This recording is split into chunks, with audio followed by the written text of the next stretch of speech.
Germany's Defense Minister Boris Pistorius has announced that the country must be ready for war by 2029.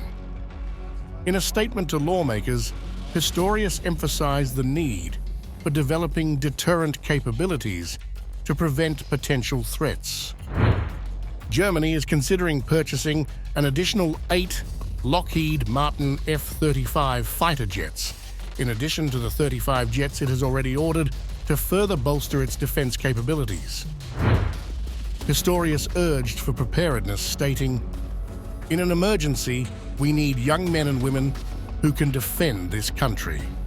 This call to action highlights the importance of military readiness in ensuring national security. We must be ready for war by 2029. We must provide a deterrent to prevent the worst from happening. 3 issues are central to this: personnel, material, and finances. In an emergency, we need young men and women who can defend this country. Pistorius has warned of potential Russian attacks on NATO countries, emphasizing the need for military readiness. NATO Secretary-General Stoltenberg has backed Ukraine's right to defend itself under international law with Western support.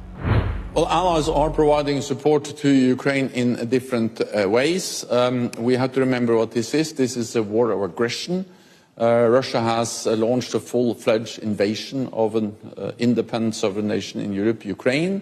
And Ukraine has, according to international law, the right to defend themselves.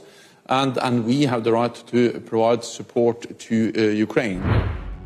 The US and Germany have allowed Ukraine to target specific Russian sites with provided long-range weapons amidst heightened tensions.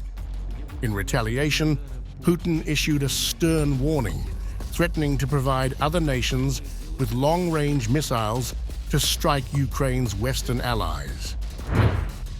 We are thinking that if they consider it possible to deliver such weapons to the combat zone, to launch strikes on our territory, and create problems for us, why don't we have the right to supply weapons of the same type to some regions of the world where they can be used to launch strikes on sensitive facilities of the countries that do it to Russia?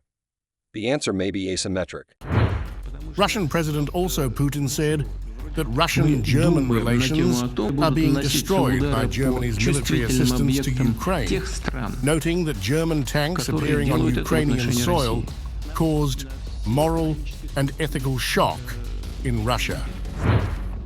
When the first German tanks produced in Germany, appeared on Ukrainian soil, it had already produced sort of a moral and ethical shock in Russia.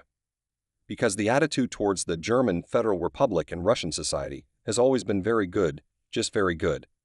Now, when they say that some missiles will appear that will strike targets on Russian territory, this, of course, completely destroys Russian-German relations.